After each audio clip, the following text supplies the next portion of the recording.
Well, in theory, complete decentralization or full decentralization is definitely possible. We have already filed for a patent in this company 2 years ago with the entire framework using the Madrid Protocol in US for full, complete decentralized network and systems and architecture and things. But then the current reality is, in one sentence, real decentralization is a relentless trade-off between sovereignty of the individual as well as the physics of the internet in its various sense, right? So the deep dive would be like, Actually, that is uh, very early on. Like I was aware of Bitcoin, I think in 2017 or 18. I still it's late. I will say in standards to when one should buy it, but definitely like at the time, Ethereum and all these things were coming. And as a tech nerd, it's always something that you look for. That what blockchain gives or Web3 overall promises is the idea of ownership and control. Chief Global Engagement Officer for this university, which is in Miami, in Florida, USA. So that was the time when I actually found out that it is a $20 billion market of fake credentials, fake mark sheets, fake degrees, certificates. So all of these accounts were a huge problem, which what we might ignore sometimes. Like, okay, I'm not faking the document. Why should I worry? But the thing is, there are many students who are not that skilled or empowered, but they end up in a job or in a institution where they shouldn't be there. And it was, some people, when they are talking about Web3 or, blockchain or decentralization, automatically they'll go to cryptocurrency. And then thanks to our cinematic industries also, because they will show that only if an assassin has to take out a huge big shot, okay, I need to transfer. Okay, I'm sending you Bitcoins. This is equal to $1 billion. Can't say, boss, come on. This is not being dealt by terrorists. Come on.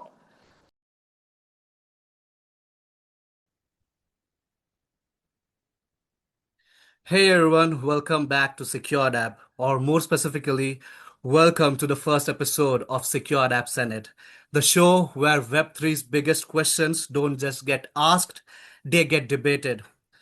As always, this is your host and host Kunal, and today we are tackling the founding promise of our industry, that is decentralization.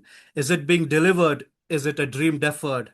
And most importantly, what does future actually looks like? I'm not alone. I have been joined by four humongous speakers of Web3. But before moving further, let me just introduce myself. I'm Kunal Chaudhary, Assistant Manager, Marketing, SecureDApp. What is SecureDApp? SecureDApp is your blockchain security watchdog. We help with security in Web3 and blockchain space. Talking about SecureDApp Senate, it's a full panel discussion and open debates where we have no scripts and all. And to the joiners, here you guys will be getting an admission certificate, as well as the top performer in our Q&As can get an exclusive internship with SecureDApp. So moving further, let me just introduce you to my panel. So in the first panel, I have Mr. Sarange Guha, and who is the VP of Engineering at TrustGrid, and he has been in Web3 since 9 years. So first of all, Saransh, welcome to the show. It's an honor to have you here.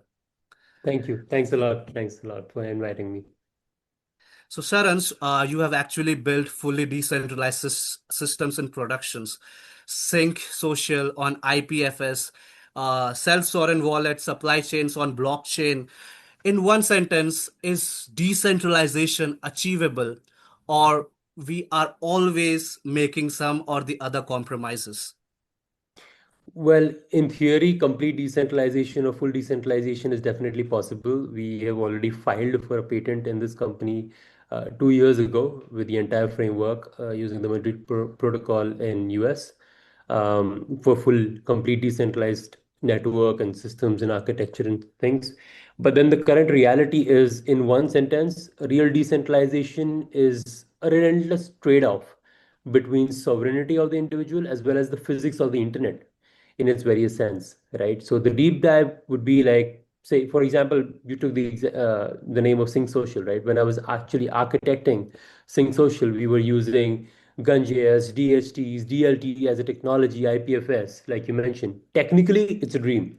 No central database, no delete button held by a billionaire, but the reality is if a user has a poor mesh network or a connection or a low DHT, distributed hash table persistence, the data vanishes when they're back online, right? So in production, you quickly learn that users say they want decentralization or complete decentralization, user privacy, and things like that. But what they actually expect is the speed of a centralized server, right? So we often end up compromising a bit in the current reality by using pinning services, dedicated nodes. So we aren't really failing the entire dream of decentralization per se, but we're just negotiating a little bit with the reality to actually bridge the gap of the current Web3 challenges that we currently face with most of the user adoption in Web3. Yeah.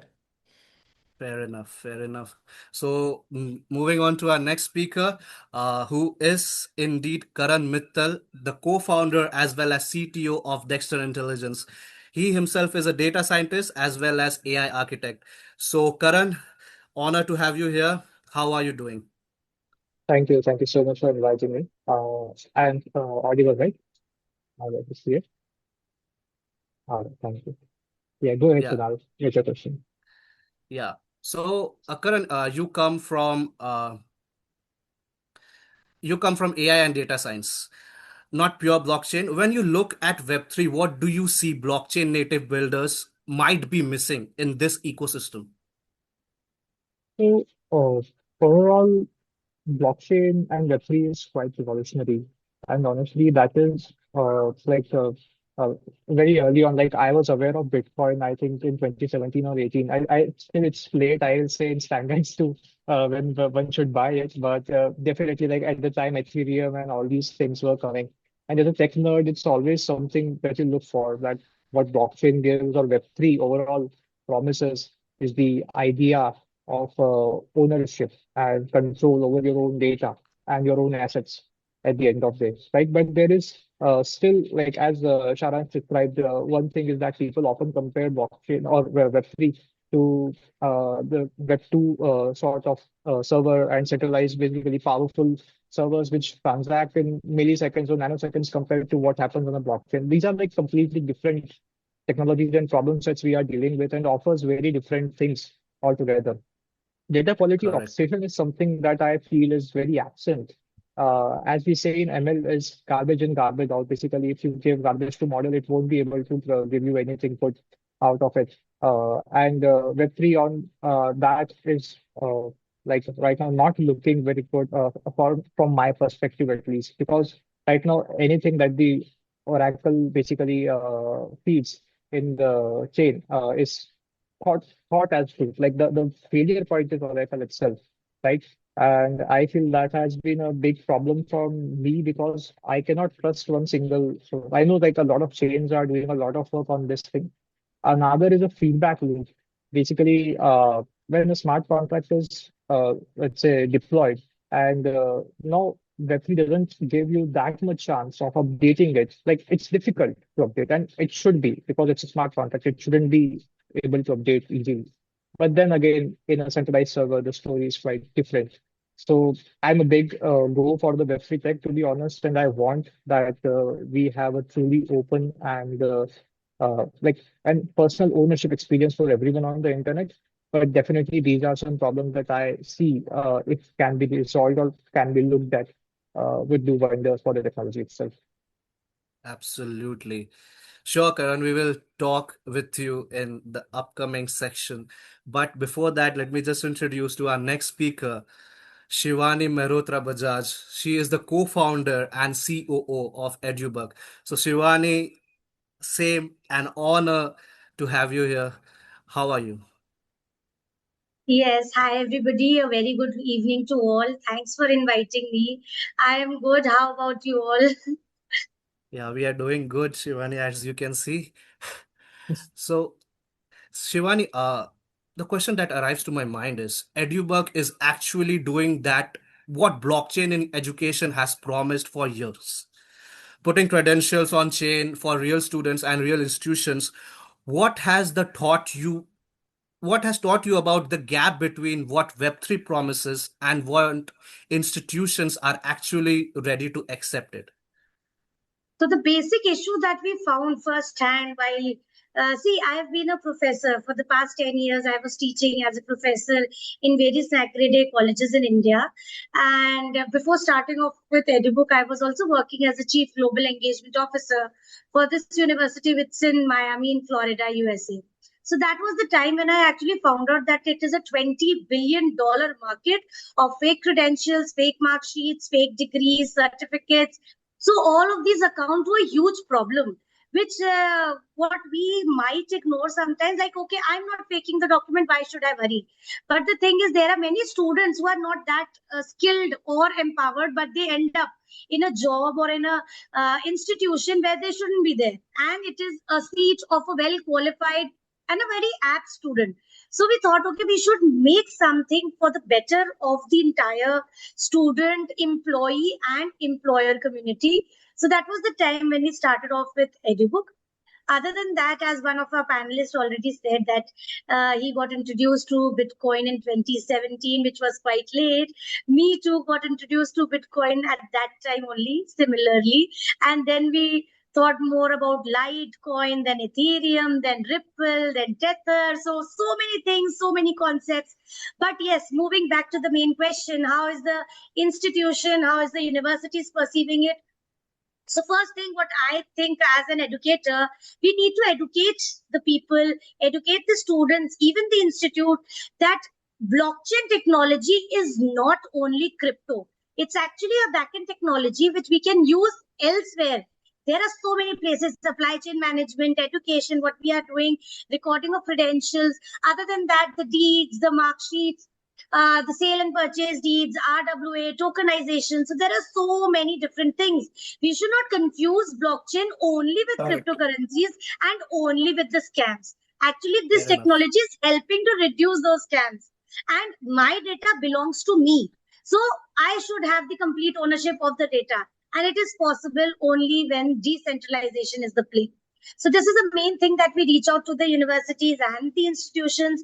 We tell them, we educate them that this technology is actually helping the students in their further journey of professionalism and in recruitment and hiring as well. Absolutely, absolutely. That's a well-articulated answer. Wonderful, wonderful. So we'll talk, Shivani, we'll talk in our next session. But before that, let me just introduce to the next speaker and the final one, rather, my favorite, and who is a dear friend of mine, Mr. Ramnath Iyya.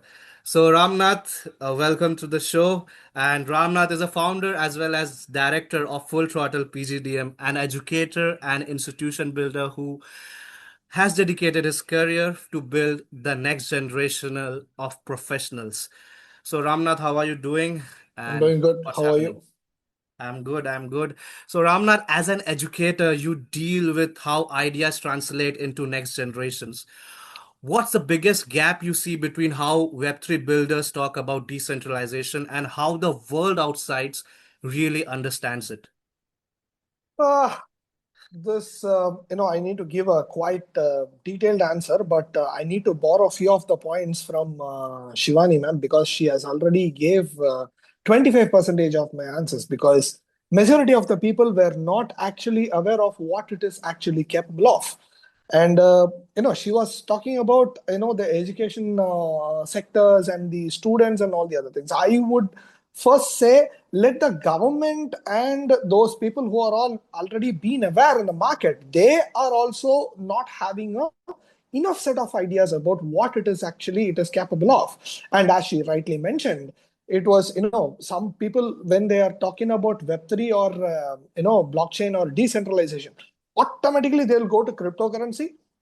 And then thanks to our cinematic industries also, because they will show that only if an assassin has to take out a huge big shot, okay, I need to transfer, okay, I'm sending you bitcoins, this is equal to $1 billion. Khan says, boss, come on, this is not being dealt by terrorists, come on. So, because see, for them, something, they have to make it. See, I'm also, a big lover of Sima. That's a different scenario. But you cannot showcase, a technology as, which has been taken, only by, for a black thing or for a, for a channel 2 thing, Negative thing. which is not right. So I think not just only the educational institutions. I would say those people who are already aware of, or who are already in the work, or who are already having established. Means like I worked on blockchain when I was in AWS. So, but none of my clients were from Asian region. All of them were from Europe. So there is no enough how to say, even a basic idea. I would say forget about a deep, at least a brief idea. They don't even having a basic idea. That is a very big problem which I face for. This is not just only for Web3. There are a lot of technologies which are being taken through. For example, AI, which right now people are using only for to how to prepare their resume, how to they are using Chat GPT and Gemini, just like like a previously there was one application called Talking Tom. Whatever you say, it will talk back. Now these people are dealing AI just like that. The purpose of AI was different. They are making Modi ji to song in to sing in their own languages and everything. So that's not the way which has been given for. So the actual purpose of all the technologies, especially Web3 and blockchain, so the awareness has to be created, not just only for the institutions and the students, but also for the government as well as the general common public. This is my take. Absolutely, absolutely. Fair enough, Ramnath. So, guys, we will be moving on to our next segment. That is the core panel discussion. Now, the panel discussion really starts. So, we'll start with you, Saransh. Is Web3 truly decentralized today, or have we just moved the power from banks and governments to a different set of gatekeepers like Binance, Coinbase, and a handful of validators? So, is it really decentralized? Well, once again, the short answer is we haven't fully decentralized. We've just Right. swapped the suits for hoodies, right, in a way. So look at the infrastructure today. When we talk about decentralized app or dApps, like you call it in the name of secure dApps over here in the Yeah. post, right? So we still rely heavily on companies like Infura, Pinata, Alchemy, Hardhat, companies like these. So if these companies go down, half of Web3 goes down because exactly a lot of their metadata is actually stored there. And the storage is still there, but the pinning service itself is gone. So how do you actually Correct. get anything back? Yeah. Nothing, right? So when I build, let's say, for example, when I build the NFT marketplaces, the centralized as well as the decentralized ones, I saw how much power resides with, let's say, a very few validators who can actually front run transactions, what we call in Web3 terms the MEV of sorts, right? We've moved the power from the bank's boardroom to the validator's server rack in a way. So that's why you heard about few terms, people who start the journey in blockchain, right? They heard about the 51% attack, the node validators. That's why we have new consensus mechanisms, practically for this very reasons, because as soon as one technology keeps getting a bit stagnant, people find ways to misuse it, right? So that's when you realize that you just transformed one technology to the other one without actually fully decentralizing it, because you are actually negotiating the current reality with a ease of use too, because you actually need users. There is no product, there is no technology that's going to survive the long run if you don't really have users, right? Very recently you had a boom of metaverses. In fact, I built one metaverse, but then that company shut down after 3 years because the boom is gone now, right? So if you don't have users, the entire thing goes dark. So in short, yes, the true decentralization does happen, but then it will happen when we actually move away from all these middlemen service providers and back to the local first protocols. That's practically what we did with Sync Social. That's what it's in the roadmap. That's what we're planning to do with the US Department of Defense. With a lot of these government projects, because people want the future basically by using what technology? It's part of decentralization. It's called decentralized physical infrastructure, DePIN. I feel it's very promising, no matter all the use cases that Shivani ma'am already mentioned about, right? I think DePIN as an infrastructure does hold the key to decentralize the entire physical control plane that you currently have to depend on these middlemen on, right? So that can be decentralized, truly decentralized, without actually compromising on the experience using DeepN. So that's what I think the immediate future is, and that's what we are heading towards. So current reality is slightly different, though. Yeah. Absolutely fair enough. Absolutely. So, my question is to Karan right now. So, Karan, from a pure system perspective, AI companies are centralizing intelligence rapidly. Is decentralization and AI are on a collision course, or can they coexist? What is your opinion in this? So, like there is like technically both are very different technologies. And speaking of AI, LLMs or like anything ML related needs and commands centralized power through and through. Like you cannot have large LLMs running on consumer PCs or anything like smaller. So there is that. Like we are like although like we all know like data centers. Like right now there's a race to make data centers to make more chips, make them more efficient, more powerful, and all that stuff. But there is a catch, like this is for using the AI, but when it comes to actually having the data to train those models or to verify the source of that data, data provenance, to be more technical term on this. So basically, you must have heard that recently Anthropic and all the other OpenAI also got sued for using data from writers, American writers, when all that basically happened. That episode happened because there was no provenance that they were allowed to use data or not. Where did they get it from and all that stuff? And I feel Web3 as a technology can really transform this thing and then can help prove where the data trail really came from, whether it was actually authorized to use in open training or not, and all that stuff. Another problem that I see and is a bit less known, but you must all feel this is like basically it's called compute verification, or basically whether the answer that the model generated for you came from the model itself that you selected, or it was like uh, uh, dumbed down basically, or use some other smaller model to answer that thing. So this is something that is right now being faced by major companies, and they like uh, basically get a lot of people basically complain that the model is dumber again, and we feel that the model may have been replaced by a smaller one. So that is something that is also can get aid from Web3, and specifically zero knowledge proofs and all that stuff basically can happen. So like yeah, like Web3 and AI can coexist, and rather than and if it's more of a when story, like we are all waiting sort of for these sort of solutions coming from Web3 space only. Absolutely, Karan. We agree on this. So Shivani, EduBook is putting credentials on-chain. When you sit across from university admissions officers and employees and tell them a degree is verified on blockchain, what is their first reaction? So yes, very good question. So what we did, we just started off with a patent. First of all, we filed a patent for that. The next thing that we did is we integrated the entire True CV platform with DigiLocker, Government of India. So now we need not explain what exactly we are doing. First hurdle sorted. But next hurdle is why, what is the benefit, how long will it take.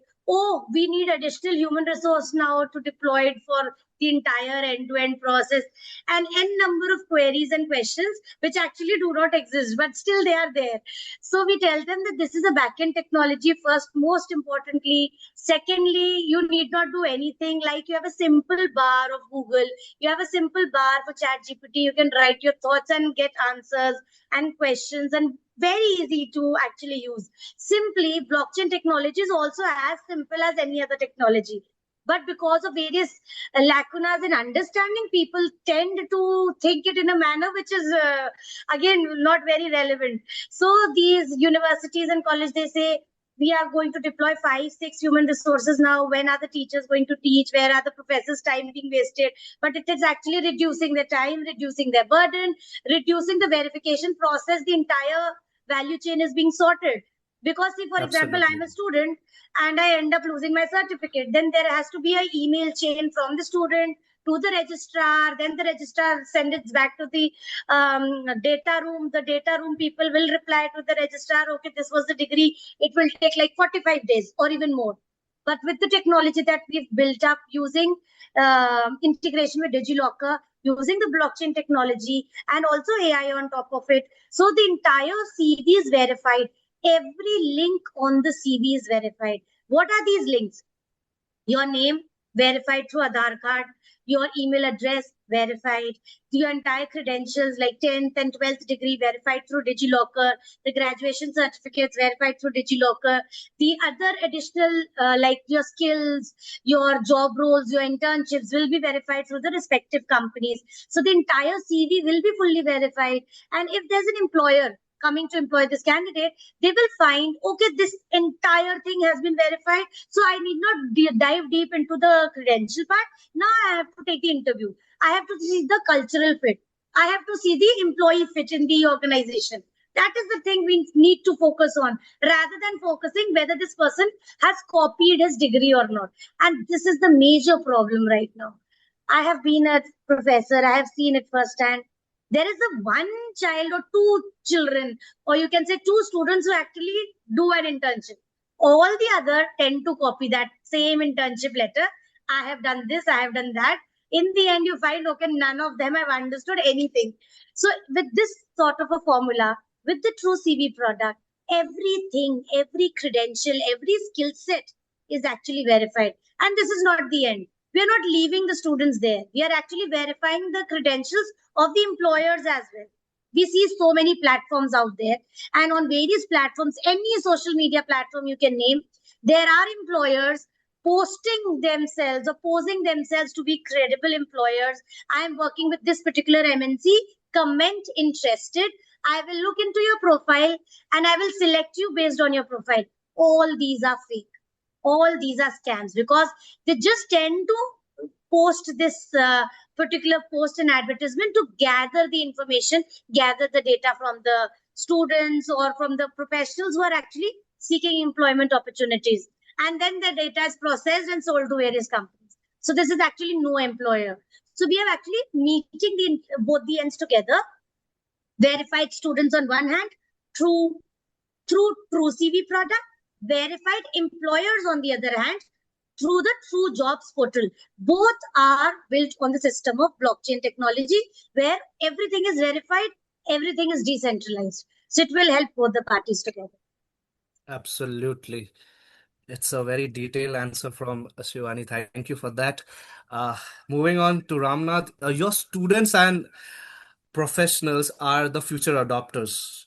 When they hear about decentralization, what do they actually think and what it means? What are the reactions? Well, first I ask about what type of AZ it is, whether it is windowed or split or centralized. So that is the level of knowledge which has been transposed to them, by the time when they were in the schools and colleges. And exactly what Shivani ma'am mentioned, and she forgot to mention one more thing also. She said that the institutions can implement all those. The moment when she said about the price, how much it has to be implemented, all the institutions will raise their hands and then they'll just simply back off. So that is the main problem actually. The thing is, it is like, first of all, they don't have, as I mentioned earlier, they don't have a clear cut of a differentiation between what kind of the technologies they are actually dealing with. The right question which has been asked, I think I just now checked in the chat. Does really AI and centralization are still the nightmare? Actually, you know what? That is what people are actually, trying to pull it off, and then they just wanted to execute it off. And that's what exactly, Shivani ma'am also, was mentioning exactly. The thing is, it is, like, how to say, when they are talking about technologies, people used to have only, they are having a tendency to come to a point of generalizing things, which is the biggest problem ever. The main problem is the person who is teaching is not completely aware of what they are actually dealing with. Let's say she was talking about the the internship process. Now, forget about the students. Do the professors know about what is exactly happening in the market? 90% of the professors doesn't even know what is exactly happening. How many number of departments are there? No idea. What kind of technologies they are implementing? No idea. What is front end? What is back end? What is meant by a framework? Sorry. That is where the problem is actually happening through. Main thing forget. I mean, the students will think that whatever they ask with ChatGPT or Gemini AI or Google AI or any other the extension version of the search engines, they will get a brief answers or a collected answers, and they are thinking that that's all. I know the technology. I can understand whatever it is. It's not. The moment when you are executing it, and I would definitely suggest not just only the engineering colleges, but also the arts and science, whoever is doing BCA, BSc Computer Science, whatever, anything dealing with technologies and computers, even BCom also.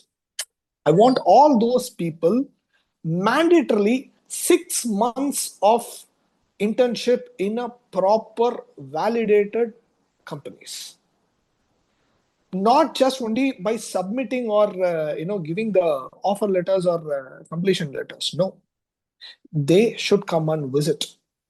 The real time execution should be happening until or unless if you are not being. And again, in our schools, majority of the time, for industrial visit, where and all we used to go? Cement factory, soap factory, Coca-Cola factory. How many of us have actually entered into a corporate industry?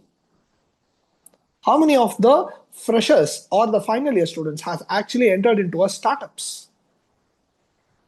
People think that, okay, startup, fine. What do they actually do?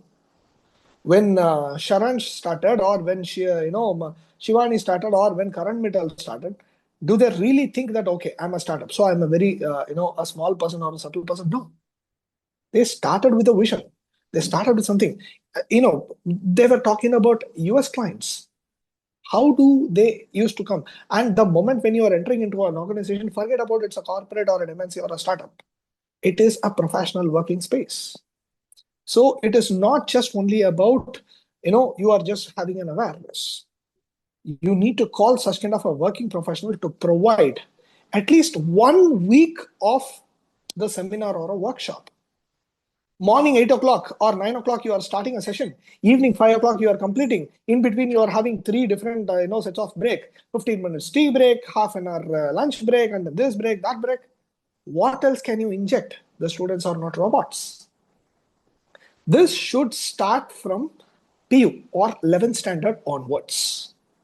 That's what it has to be given through. And how the students are supposed to be, working in the, organizations as an interns, it should be made compulsory that even the professors should spend 2 months at least or 3 months at least in a corporate or in a startup to know about what the technologies are actually existing in the market. Until or unless if that awareness is not being given, then sorry boss, we need to discuss like this for next 10 years. So we need to talk about centralization, we need to talk about decentralization, we need to talk about cornerization. Sorry, how long can we give into? See, she told about 2017. It's been 9 years, and still we couldn't execute it completely. Why? A huge and a strong question. That's the main problem actually. So what it is actually requiring it? What is a basic requirement? Tell them, make them to know about it. Then automatically it will grow. First, try to make the awareness everywhere. Keep some, start giving that particular awareness initially. Then automatically those things will be according to my end. So this is the, I would say this is the only one option which you can execute it. And it is good for the professors also. What is there for them? Go on. When you don't know anything, how can you teach the students? Come on. And you're pulling all those people as fresher. First 3 months to 6 months will be the training period. And after that probation.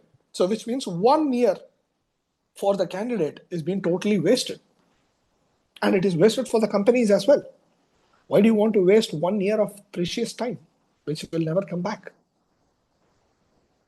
Hope everyone agree with this. Absolutely. So coming back to the opportunities, Sharansh, you built Sync Social, a fully P2P social app on IPFS. You have proven this works. What is the one Web3 opportunity that you believe will go mainstream in the next 2 to 3 years, and why?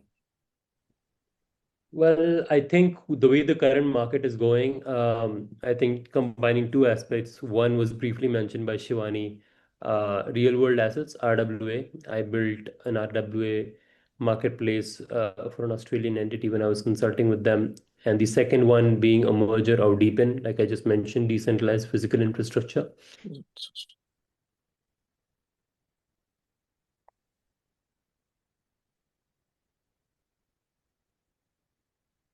I think there is some network issue in Saran's side.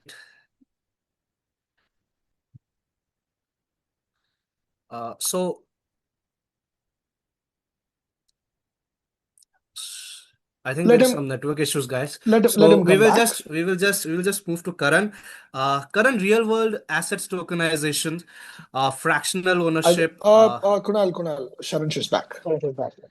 Oh, so sorry. I'm Hey, no not problem. sure Hey, what no happened. problem. No problem. No problem. No problem. Okay. Happens. Okay. Happens. Yeah. So yeah, when I initially started, one of the initial solutions I built was that of supply chain management. It was a very basic one, built on smart contracts and blockchain using a public blockchain.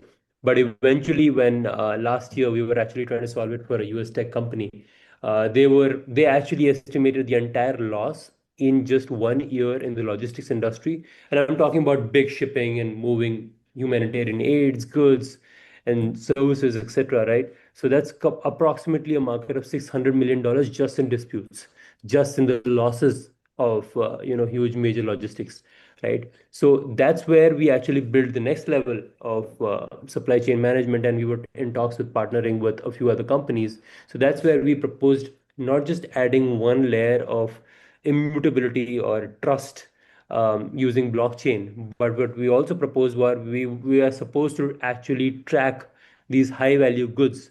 Like for example, even in the medical supply chain, one of my thesis for the masters was tracking the vaccines right from its route of origin to the end consumer. Because I did it during the COVID time, I thought it was very relevant. I found multiple reports of fake vaccines being circulated across the globe, right? So the short answer, yes. Combining real world asset tokenization, supply chain, or any of these real world uses with deepen of decentralizing the entire, the black box of infrastructure that we currently have, decentralized.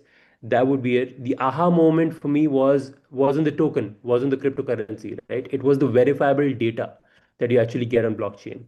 In the next 2 to 3 years, we will stop worrying about this big hype of crypto, and we'll start about talking about tokenized properties, decentralized energy grids.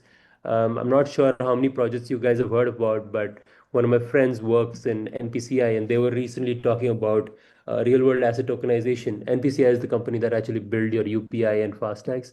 So they were Absolutely, yeah. actually talking about real world asset tokenization recently at one of the conferences. That's what even they're betting very high on. So when an average person can actually, and when we combine this with a real world asset tokenization, when an average person can actually own, let's say, just 0.5% of a very high yield warehouse, a cold storage, an apartment, a resort, right, in Mumbai through an RWA protocol, right, and see the rent hit their wallet in real time every fixed amount of time, every month, every year, whenever you get the yield. The speculation actually ends there. There is no more doubt left in the minds of that common people now. What you actually did was merge your real world use cases with the hype, with the decentralization, with all these jargons, and then you simplified it to an extent that you actually reached the common people in the terms that they actually understand, giving them the actual value for believing in this technology and making sure that they know what is possible with this technology. Cool. Absolutely, Wonderful. Saran's. So, moving to Karan. Karan, real world assets tokenization, fractional ownership of real estate infrastructure, even IP rights. Karan, as someone building AI-driven enterprise products, do you see RWAs as a real evolution or another hype cycle that is going on? To be honest, Sharan, really, like gave a lot of insights to me on this. I had listened to you before listening to him, so definitely my views have changed a bit. Uh, so yeah, like from listening to him, I feel that the government is very serious, and personally, I feel and love the idea of RWAs. I love everywhere where you can have blockchain, to be honest. It just gives you more verifiability and like to know where that ownership came from. Like it's a very big point for me. And if that can be translated to real world assets, it will change the game altogether. Like we all know and have seen like how much people struggle in land ownership specifically. If you have just like start owning a land and God forbid any dispute comes to it, then you are stuck in the court, lawyers, and all that stuff altogether for years to come. That all gets resolved quickly just like if you have a simple blockchain connected to it and you verify that whether you bought it or not. Simple as that. So it's something really amazing. Other than that, I did saw that some treasuries from US have started also adopting RWA as a concept, and like they are providing that to some blockchains. So I think yeah, there is some real pull to this, and if this does work with inclusion of government, legal teams, judiciary, and all together, it will really have a real world impact. Like I see this is one of the mass scale things where blockchain can actually shine because now you are not dependent on the user itself. You are like now embedding it in the system where it actually needs it. Like transparency is something that we need from the government itself. It should be there. Absolutely. So coming back to Shivani, blockchain verified credentials could eliminate the degree fraud, as you said, degree fraud, automate hiring verification, and give students the sovereignty over the academic identity. But institutions are notoriously slow. What's your strategy to accelerate the adoption, and where is the real tipping point? Yes, very rightly said. The universities, the institutions, they notoriously try to delay the process and whatnot. So what we thought, okay, we were reaching out to universities and institutions, colleges, and various coaching centers as well. But then we thought it's better to go B2C. So regarding the advertisements on various social media platforms, that was the main thing. Other than that, there are so many hackathons in the market these days. So all these big companies, even smaller ones, and these blockchain protocols also, they or layer one blockchains, they do a number of hackathons. That is the place where we get true talent, and there is the place where actually we get those students who are inclined towards these emerging tech, including blockchain, AI, cloud computing, quantum computing. These days, the hype word is AI. Although all these technologies, starting with cybersecurity, blockchain, quantum, all are actually a mixture of each other. It's not all, it cannot be kept in separate compartments. Correct. So Exactly. we thought, okay, not only for the universities, it's better if we reach out to these organizations that are actually using these technologies, the layer one blockchains, the protocols, the dApps. So that is the place where we started off reaching and collaborating. So we ourselves are winners like of around 15 plus hackathons globally. The last one was EduChain Hackathon, where we won among 9,000 global participants, 9,000 projects that participated, and we got the first rank there as well, winning somewhere around $9,000 for this particular hackathon. So that was a great winning amount. That's good. But other than that, we got to know about the huge collaboration opportunities with all these dApps, which are actually building on this layer one. Other than that, the XDC blockchain, the Polygon, Solana. So all these layer ones, they actually conduct so many hackathons, and it is actually a very eye-opener for these events also.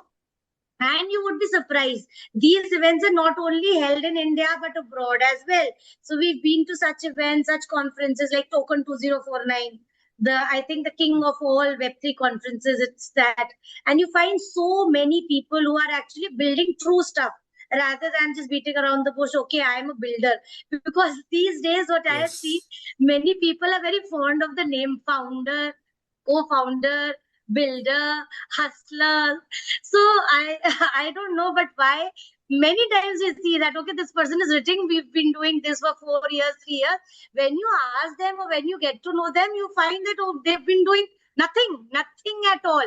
So it's better do not run about these titles. It obviously will come to you if you are on the right track, but definitely we should be doing what we are good at. If you're good at marketing, please go ahead. If you're good at making YouTube videos, it's also very bright career. Moving back to the question, because I think I need to give a background also. The universities and institutions, very hard to convince. You cannot convince them. Only the thing is when they find that there is a problem, because what problem we are solving, it's a huge problem, $20 billion market is there.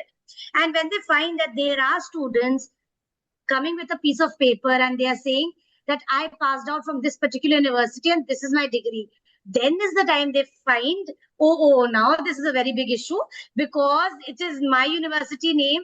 They are showing my degree. The registrar sign has been copied. And how can I nullify this claim now? So that goes on back and forth with the investigation team, this and that. And then the career of the student, all of that thing happens. But till then, everybody is saying, no, my degree is safe. It is all good and this and that. So I think the government is moving in the right direction because of DigiLocker now. So starting from 2010, every degree, every credential is there on the chain. But we need to connect these people whose degrees are verified with the employer. So that is the place where we think there is a gap, there is a lacuna, and that is where EduBook comes in to help the student and help the employer both. But university is a very important angle. Many universities are accepting and many are still taking time to accept, but it will be accepted sooner or later because right now everybody was very fearful. Computers are coming, our jobs are going. AI is coming, jobs are going. Blockchain is coming, the tech is going. I think one or two people are writing in the chat also, like what will happen to the big giants. The big giants like Goldman Sachs, JP Morgan, they are also adopting the technology. So it's the technology that is here to stay. And we are not saying that technology, blockchain will be only be the end. Because in some time, you will find quantum computing taking over everything. Because their bandwidth, nobody can match. And then also we'll have some more thing like it was a phone, then it was a pager, a mobile phone, the Nokia one, now smartphones, and then I think we all will become chitti like people moving our fingers here and there and watching all mobile phones. So that's the future. Absolutely. Yes. Rightly said. And very nicely articulated as well, Shivani. Shivani, you mentioned Quantum is also coming. So in SecureDApp, we are also developing Quantum Vault, which is a HSM-based key management system to secure your computers, to secure your contracts, and all that. We will be getting this into Good. later, Very nice. but Good. yeah, appreciate it. So coming back to Ramnath, education is one of the sectors blockchain has been trying to disrupt for years. And now Shivani is actually doing it through EduBook, but from your side of the table as an institutional builder, does this change how you think about credentials and student records? Uh, as she rightly mentioned, but for me, I would say it should not just come only for the educational institutions. It should be this decentralization should be centralized for all the sectors. Doesn't matter that whatever you are just going to take it for. Let's say, for example, she was talking about the register signature, etc., all those. Sorry for saying that. Even till now, people are doing it. Even in future, people will be looking for how to crack it, overcome it over the technology. Let's say, how much ever MS Office is coming with the original version, you can see an activated cracked version. Right? So Absolutely. for always, these kind of things will be passed on. But our main, the thing is, we are just trying to, again, I used to say, we are trying to generalize things, which is not actually right. We are not supposed to generalize it. First of all, we should not fantasize the technological name. Oh, do you have AI? How long you know about it? After 2019, why people are not talking about big data? Where it has gone now? Where is big Correct. data right now? Before 2019 or till 2020, people were talking about, oh, can you come and teach big data here? Okay. Do you know at which platform it works for? Do you know which operating system backend it has to be worked for? No. After that, straight away people jumped into AI. And she's talking about quantum computing. I was talking about this 2 years before. You're talking about AI, QI is going to come. So, first of all, the main problem with us is we are trying to fantasizing the things. Let's say a tester means a lower level, designation. A developer means a moderate level designation. A programmer means like a person who doesn't have any other work.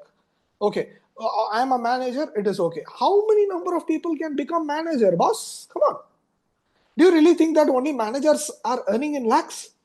There are a lot many number of developers who are, the external set of, the people who are all working as consultants are earning in crores.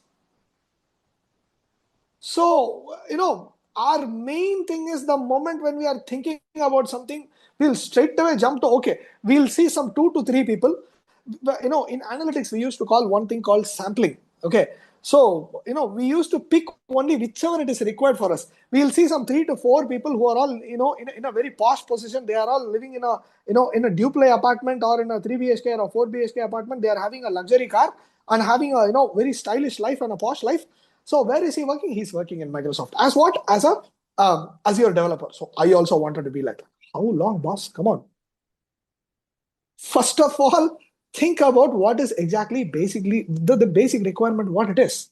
How many of them know about a difference between a MongoDB and an SQL server? SQL and a NoSQL. How many number of people used to know that? Why this has been required to? Does a person who is teaching really know about that? Why people are not talking about Tableau right now? Why people are moving and jumping towards Power BI? Come on. Where is Tableau? 2 years or 3 years before people are jumping around for Tableau. Correct? So the technologies and it is going like the internet and the Instagram trends. Come on, technology is not a trend, boss. It's a development. Come on, think about it. You cannot maintain like, okay, this is for 6 months, this is for 1 year, this is for 2 years. Sorry. This is not Pushpa's song. This is not RRR song. Right now, how many number of people are listening to that? This is exactly going like that. People are getting mad and, this is something about, without even having an awareness, without even knowing about whatever it is being there. Okay, you can fantasize things, but you cannot fantasize technology. Come on. That is a skill. That's a development. That has been a support for you. And you are the one who is going to use it. You are the one who is going to consume it. And in future, you are the one who is going to develop it. And if you are thinking that as a cinema star or something else, sorry. And then what people will say, okay, while looking from outside, it is fine. And they'll go to some institute, they'll say like, okay, we'll teach AI. Okay, what do you mainly teach? Python. For 3 months. And the person want to become a data scientist. Come on. Do you know what are all the 4 layers? First, you have to be an analyst, and then you have to be a miner. You have to be a data engineer. Finally, you have to become a data scientist. I know Python. Do you know what is the difference between the port number 8080 and 8081 and 8088? Sorry? Come on. They'll say, is that a country's dialing code or something? That's all. How many number of people know about the basic difference? First, try to make that one aware of. And again, this comes out of responsibility. This is not a fashion. There might be a separate department in education called fashion technology, but technology cannot be fashionable. Sorry. Technology is technology. It cannot be fantasized. It cannot be pushed or anything. It is an evolution. And people are thinking that, okay, I know this, that's all, over. Come on. You need to get adapted to yourself, to what is the current exactly things are all going on. If you are not aware of what you can predict about the future, forget about it. At least keep yourself updated. at least try to ask yourself some basic questions. C++, people are thinking about, okay, I know only C++. Come on, boss. That's how you need to start. You are going to start from A for apple. Straight away, you are not going to say Humpty Dumpty jumped on the fall. Sorry. You need to know about what is A, B, C, D. Go from there. Know your basics well. No, Absolutely. sorry, I'm being more rude, but after looking at all these nonsense, and then only I started my own college, because when I tried to explain about all these things to all the educational institutions, I was saying, like, see, come on, your college topper is getting badly scolded by a junior level programmer in the companies. He is claiming he has taken 98%, but he is totally unaware of what is exactly happening in the market. The student is being totally pampered till the college time. They are coming out like a fresh apple. Outside, people are ready to chop you off, to smash you off, to anything. So be ready for that. So don't fashionize the technology. Please try to understand what is the requirement of it. So try to know, the things with responsibility at least. Absolutely. Absolutely, Ramnath. We agree on this. One short question to Shivani and Ramnath. I want to hear both the views, what you think. If blockchain credentials became the global standard tomorrow, what break first? Will it be the technology or will it be the institutions? So who is going to answer first? We can go with Shivani. Yeah, please. I don't think anybody will break. It's irrelevant because everybody claims that what we are saying is true. So that will be proved by the technology, whether it's true or not, whether it can be verified or not. Because you can get the document hashed, but you cannot retrieve the document from the hash. So that's the technology that we've been using. And I think DigiLocker is also using the same. So everything will be verified, properly proven. So nobody can fake stuff. But definitely, if it is going mainstream, the scammers, the spammers will be ruled out of the story, and it will be only be the true persons and the true credentials that will prevail. Absolutely. Ramnath, your views on this? Only the main thing is the students who are trying to breach these things, only they are going to break down. That is going to be the problem actually, because they are the one who who are surviving or who have survived so far. They are the one who is going to get. Actually, she was rightly mentioned. No one is going to shake down or break down or anything. Come on, this is not a boxing match, boss. You are trying to evolve yourself. So, there is nothing called defeat here. You are getting used to a new set of a form where you are going to, develop yourself. So there is nothing called breaking down or something. But I would say it should not be complicated. It should be, in a maximized and a customized way. So far, why, according to my understanding and observation, why there was a problem till now means it is still not been customized according to the user's interaction. It is still in the form of a rigid, way of execution. So every single person, let's say, if I have to, get into something, if you are looking for a thali meal, you should see maximum set of things which are all is okay for me. Just only for one dish, I cannot order for the entire thali, right? The similar way, this particular decentralization should also be customized according to the user's needs.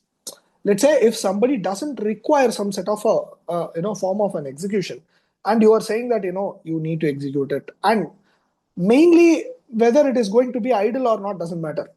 This always matters, because for one set of a form which you are not going to use it, but you are going to pay for it, that is the main problem actually required for it. So when the customization comes, this hurdle will be reduced comparatively, in a better way. Let's say you don't have to wait for a long time. So developers should think about the customized way. For that, they should know about the requirements from the end users. For that, the end users should be knowing about the technology as well. So on a common way, the awareness should be created first. Fair enough, Ramnath. So coming back to Saransh, security in secured apps is secured apps home ground, Saransh. So hacks, rug pulls, smart contracts, exploits. 4.8 lakhs crores in trading volume has already left India's for offshore exchanges, partly because of trust collapse. So, Saransh, how do you build trust in a trustless system when the average users has been burned repeatedly? Well, a short answer is irrespective of the product, irrespective of the technology, you build trust through transparent guardrails and institutional grade engineering. People need to trust both of these things too, right?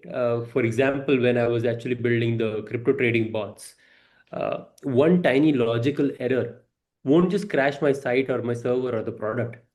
It will actually drain the entire wallet of the end user, right? Correct. I've seen the trust collapse firsthand. The initial first few trading algorithms that we tried on, we didn't really backtest the entire data, and some of them we did backtest the entire data through a team in Germany. They were all data science and data analytics expert. But then again, you're backtracking the entire data and testing whether your algorithm works or not. It's not really immune to the future either, right? So to fix this, we actually needed to stop expecting users to read, let's say, the technical smart contracts. We actually need insurance as a service built into a protocol. So if I'm architecting a system today, for example, if I'm using Rust for its memory safety or the formal verification or C++ for that matter, right? We have to make it mathematically impossible for a rug pull to be done, in this ecosystem. Trust shouldn't be a feeling that you get across. It should be cryptographic certainty, right? Ramnath was just telling about, some of these technologies becoming stale. People will come up with some or the other way or means to actually, misuse it, find a loophole and exploit it eventually. But then that's exactly where innovation lies. You need to continuously evolve the technology, Exactly. right? So Gen AI was not Gen the way it's working today. Scale AI did not exist when AI initially started, right? But now they're huge, right? Similarly, the RAG models, the context, everything is improving over time. Absolutely. Yeah, so some people are actually working, and now the next big shift is even in the AI market. Maybe I'm going slightly off topic, but let's say, for example, even in the AI market, right? People are right now saying, okay, but all these major companies like Anthropic, Entropic. ChatGPT, OpenAI, everyone, they're very dependent on NVIDIA, the super chips that they are going to make, right? I was actually talking to some people from a different company that's a startup based out of US. They are actually changing that entirely. Of course, there is a trade-off, goes without saying, but they're actually going to use something called FPGAs, right? Rather than the actually expensive semiconductor chipsets that NVIDIA Absolutely. is making, right? So maybe it will not completely replace the entire thing. Maybe just a part of it will be replaced.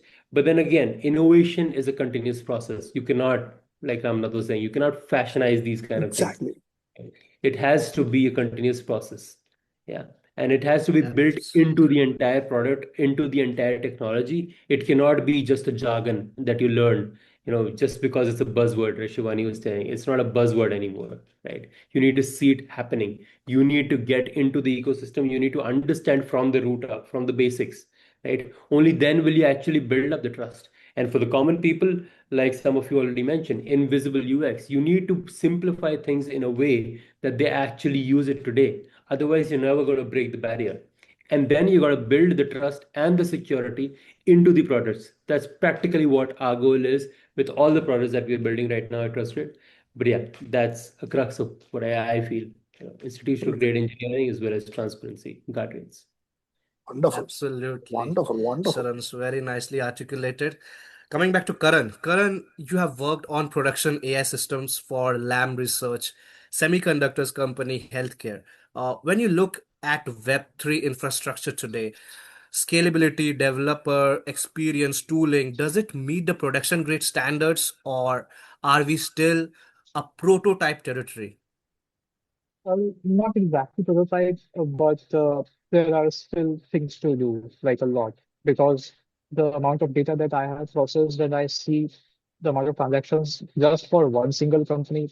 Just to give an example, when I was working in semiconductor industry specifically, we were doing cost of quality analysis and specifically looking at the part trajectory that goes into making a semiconductor, complete fab basically.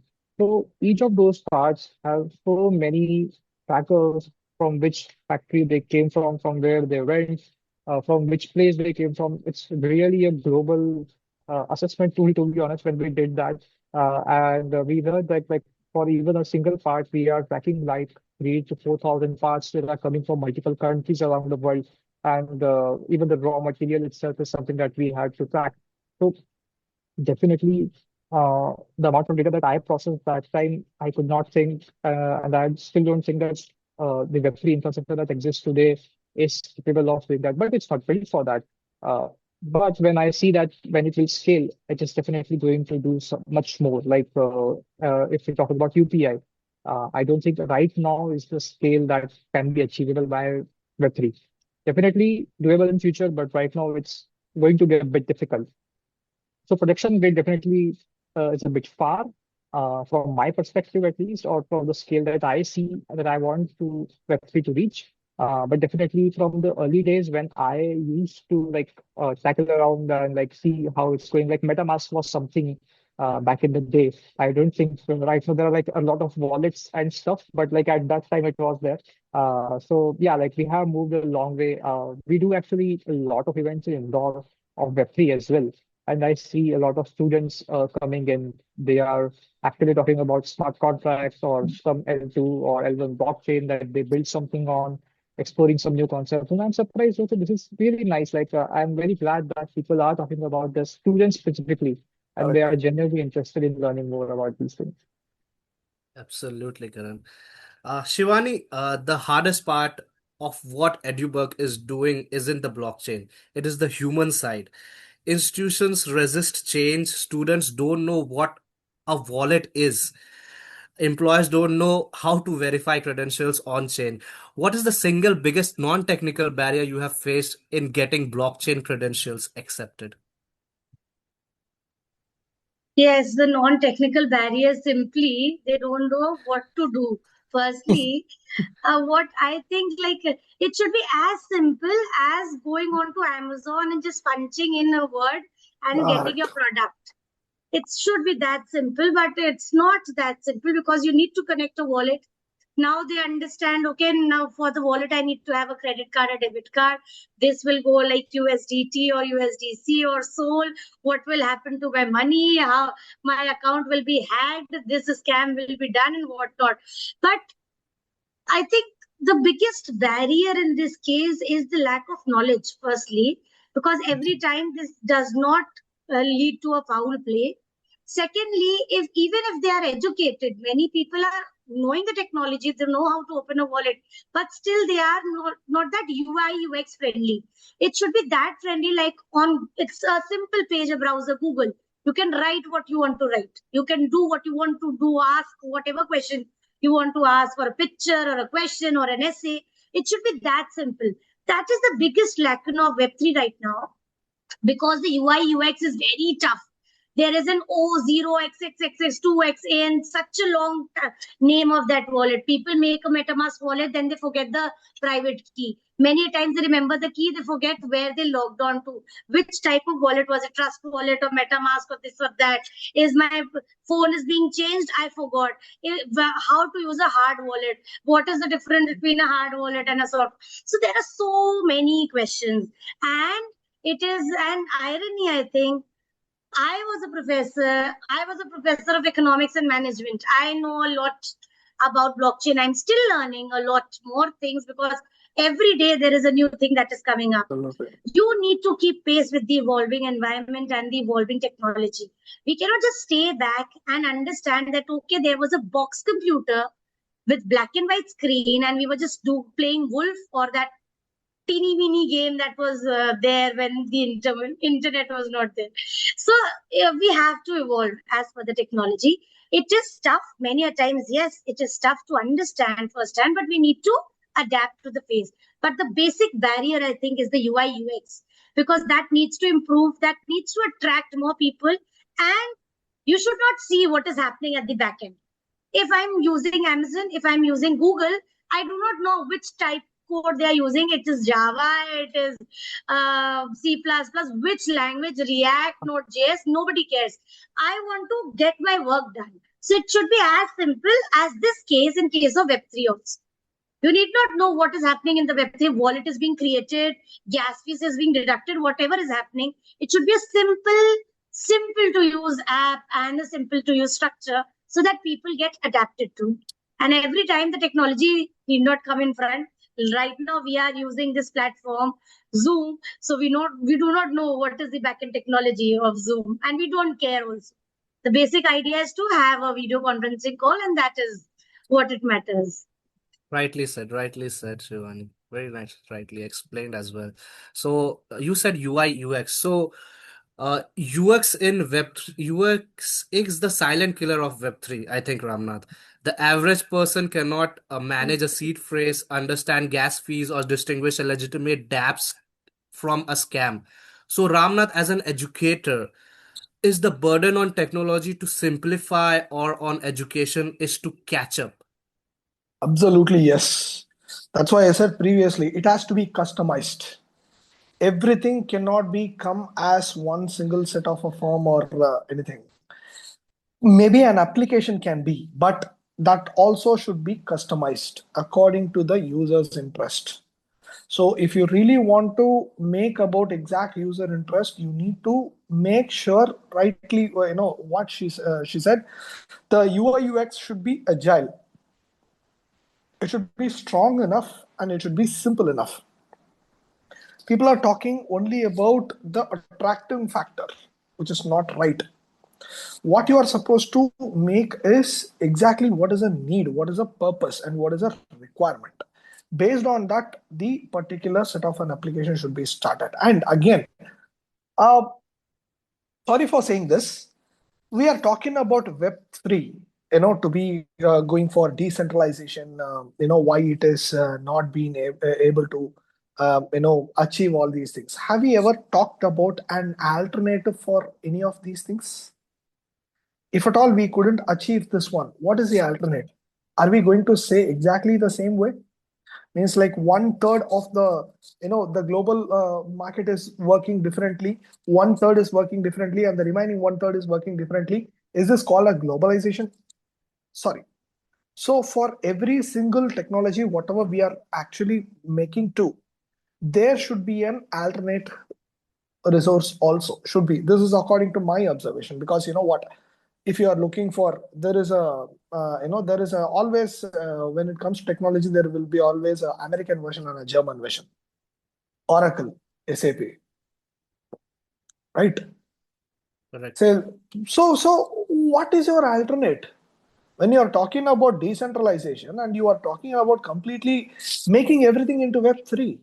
What is your alternative part? Have you ever thought about the other ones?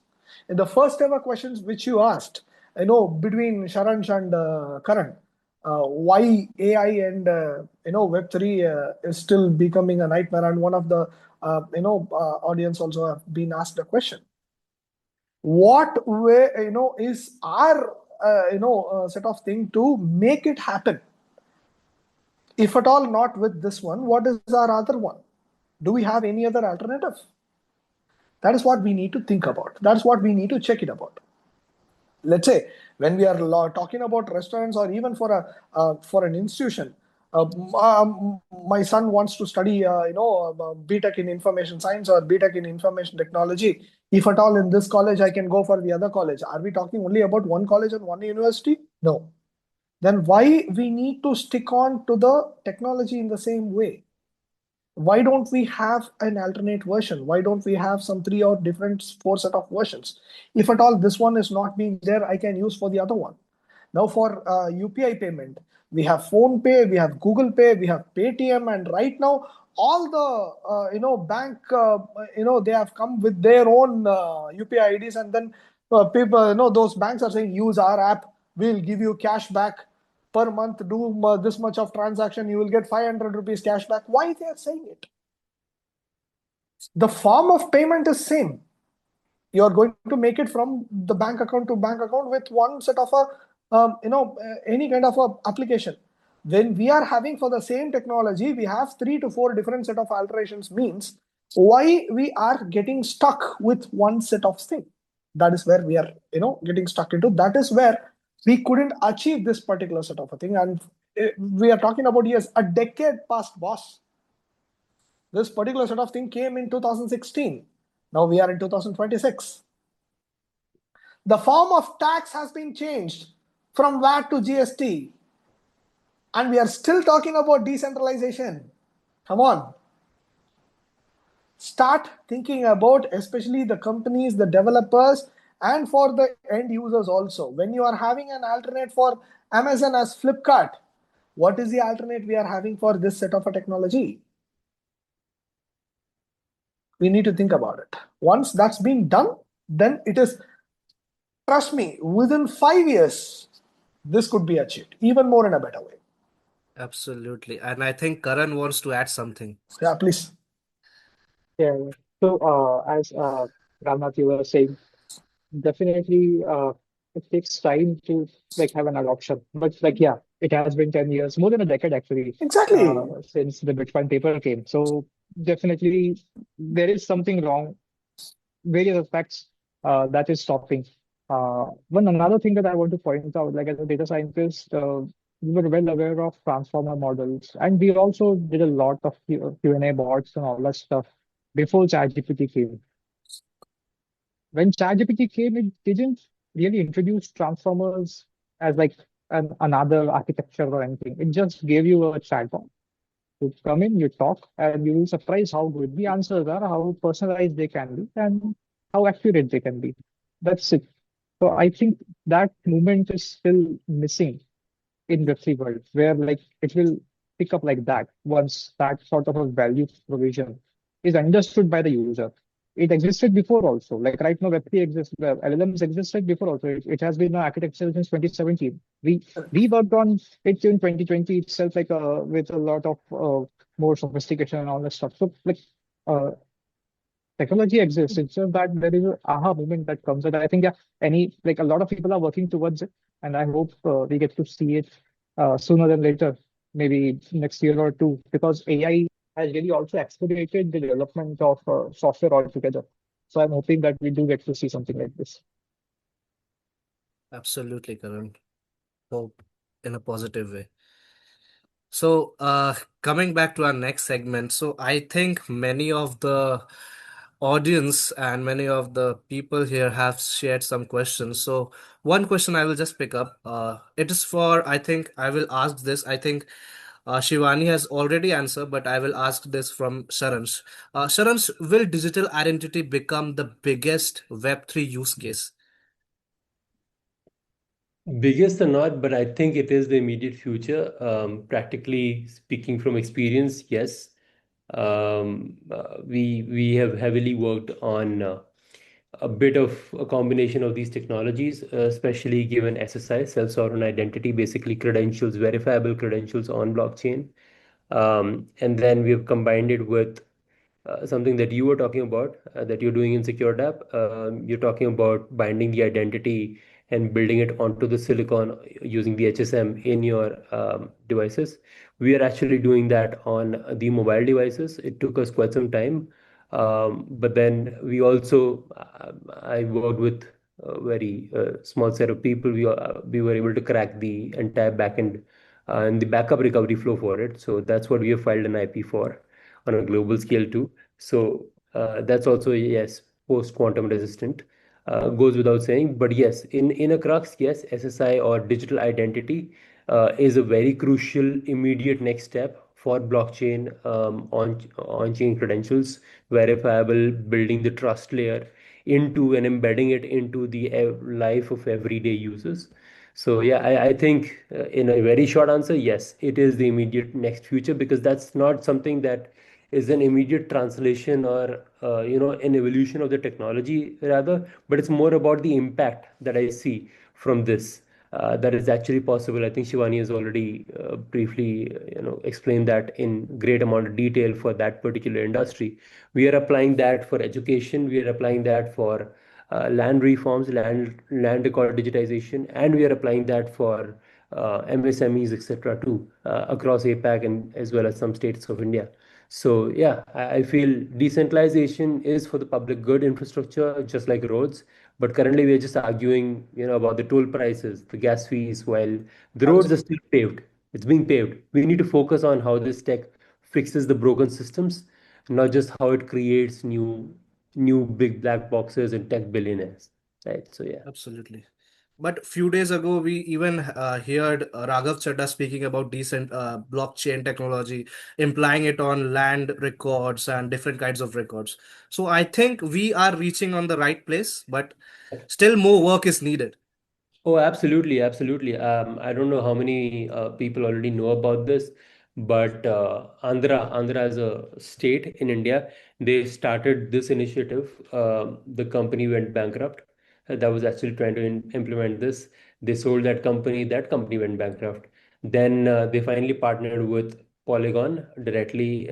Actually, the people, the representatives from Andhra government were actually there when I was actually talking to Sandeep in Polygon, I think 2 years back, when in the Indian Blockchain Week in Bangalore. He was actually talking to the representatives, and right after that, I was talking to him. So that's where he was also talking about the very same thing. But they're also doing a very brief part of it, hashing the entire data and putting it on chain. That's just adding a layer of immutability and transparency. That's it. That's pretty much it. But adding this layer of verifiable credentials that we were just talking about to land reforms the way we are pitching it, that's next level. Verification at its core for literally each and every attribute. And you're actually not disclosing the data, right? You're talking about zero knowledge proof. You're sharing the proof without actually disclosing the required amount of data to any third party, right? So I think that's big. Yeah, That's even the we are very doing that. It's a self-sovereign identity. Yeah. So, just we'll be taking some closing remarks as we want to talk more, but time is not allowing us. So it's 9:50 right now. We have 10 minutes more. So just we'll be taking some closing remarks. First, we will start with Shivani. Yes, I think it was an amazing discussion with such bright people in the panelists, and of course you. Thank you, Funal, for arranging this session. It was an absolute pleasure speaking with all of you, where people understand actually what blockchain, what Web3 is, because it's a buzzword as AI is. So thank you all. Thank you for the session, and thank you for joining it. Absolutely, it's an honor to have you here, even have everyone here. Coming to Karan. So it was really fun actually, and thank you so much for selecting. Actually, when Kunal approached me, I told him that are you sure that because I am from the side background, I don't have much experience with Web3 itself. I know the technology, I'm very curious about it, but I haven't really worked on it. And Kunal said, no, no, we want some insights from you as well. So I was really glad that I became a part of this discussion today. Absolutely, I think I got disconnected. Yeah, so coming back to Ramnath, please. Yes, I think I got, this is the fourth time I'm joining for, the Secure that. discussion with SecureDApp because first, the first two were the face-offs. And then in between, I just had a 15-minute introduction talk. And I, still couldn't believe that all these happened with 1 day workshop because one of the students whom I trained have got selected by Security App, and then she has successfully completed her internship also. So all happened of 1 day event, and which has been extended for fourth time, whichever it has been getting connected to. And good job, and keep doing, guys. And I think this kind of a panel discussion should happen very frequently. It should not be just only as a discussion. It should give an awareness. Mainly, it should just instigate, or it should initiate somebody's mind. It should ignite the level of thinking and executions, whatever it is being there. As rightly, Sharansh mentioned about the Andhra government, how they have um, implemented for the land verification and all those. So that's why even I'm also saying from the beginning, it has to be customized. We cannot give the common set of a platform just like that. It should be like our shirt. It is our shirt means it should be our shirt. So the basic set of operations can be different, but it should be customized for a general set of people and for whatever the the stage of requirements which has to be given for. And yeah, and very nice inputs has been given by Shivani, Karan, and Sharansh. And it was a very after doing the face off thing when I'm doing the panel discussion. No, I was suddenly thinking about hello, come on, why people are not debating with me? Why people are all agreeing my point? I said like then I was like, okay, this is not a debate, this is not a face off, this is a panel discussion. People need to. Absolutely. So that was one thing. So it was a nice information sharing, Thanks. and Thanks, thank you so Ramnath. much. Thanks. Thanks. Coming back to Sharan. Sharan's one question we will take from audience that is asked by Grace. In regards for today's session, what is the best roadmap to building a sustainable career in Web3 as a beginner? If you could answer this and you could share your final words. Well, I've been telling this. I've been mentoring juniors for a very long time now. But then again, the basics needs to be very clear because maybe I would have taken more than 2 or 3 thousand interviews by now. I'm pretty sure about one thing. I am not really very well or very much focused on one particular technology stack or a blockchain for that matter. I feel if you just choose one particular tech stack, if you even if you just choose C++, even if you just choose Rust, even if you just choose Java, if you just choose any one per Python, whatever you feel, right? But learn it to the core, understand it Exactly. so damn well Yep. that anything else beyond this is going to be a piece of cake for you, right? Once you understand one particular language that actually has object-oriented programming, OOPS concepts, and all of these things inbuilt into it, you've understood all these basic concepts. The next language is just another cakewalk, right? So if your foundation is right, right? So even when people apply with a different tech stack, their experiences on a different tech stack, they apply to me. I don't really, bow them down. I'm like all Exactly. of if you are actually good at whatever you're saying you claim that you are actually good at, sure, I'll know it in the interview. But then, so just choose one particular language. A simple suggestion: just choose one particular language, learn it to the core, understand it so damn well that whenever you pick up any tech stack, because for example, the number of languages that I personally know or have worked on or have taken interviews on, that's maybe just the technical skills would be at least 15. But do you think I'm like a pro in all of these languages? Maybe no, but I know enough. I know enough. I've built teams that work with me on these technologies. For everything there's an alternative. Just because I work on the public blockchain doesn't mean I don't know about, Golang and Node.js because I was working on Hyperledger ecosystem building the SSI infrastructure or the supply chain logistics solutions. Just because I'm working on blockchain doesn't mean I don't need to know about DeepIn because I need to know about DeepIn because we were talking about decentralizing the entire infrastructure. So there's going to be technological innovation all the damn time, right? You can never know every technology in detail. I talk to people in the blockchain industry, people very senior, like Shivani was talking, right? I am talking to people that are very senior in this industry, but they only know about one piece of blockchain, one particular blockchain. It's very fragmented right now. Algorand has Algotil, that's a different language. EVM ecosystem has Solidity. Some of them also use Viper, right? And then the entire Solana ecosystem has Rust, right? Correct. Then there is a few more other languages. Sui has come up, a few other blockchains. I was talking to the Google team 2 years back, and then they were like, "Well, let's build it on Flow." I was like, "Why?" But they didn't have an answer to why because they just directly invested in Flow, so they wanted a new blockchain, and then we wanted to work on it. Right. That being said, there's always Absolutely. going to be changes. Just pick one, make yourself the best at it. Whatever opportunity knocks your door, if you think it's interesting enough, just give in your 100%. Be resilient. Don't be afraid to try out things. People just learn all these textbook knowledges. They go through these, very boring documentation. People who in the blockchain field, they've gone through the documentation, official documentation of Hyperledger.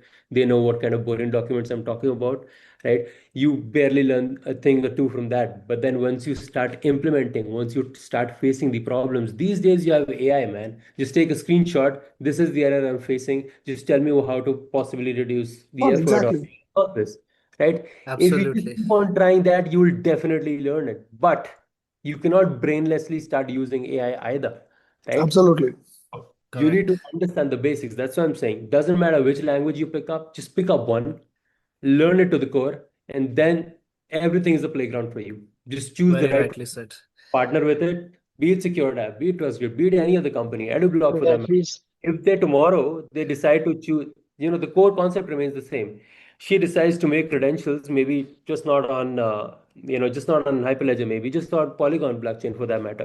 Why not? Just I need to change the entire tech stack, but the entire knowledge or the entire concept remains the same. But why should that be Absolutely. bad for me, right? For some people who don't know, Absolutely. credentials were actually on Hyperledger for Bhutan. Then they transitioned the entire thing to Polygon. Everything is possible.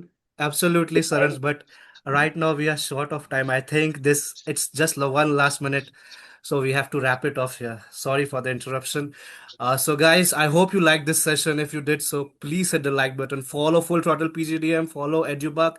Follow Dexter Intelligence. Follow TrustGrid and follow SecureDApp as well. So thank you for tuning in. See you. We will definitely see you next time. But till then, stay safe, stay secure, and as always, I say, stay ahead. Thank you, guests. Thank you for tuning in, Thank you. and thank you for giving your precious time to us. Thank you, everyone.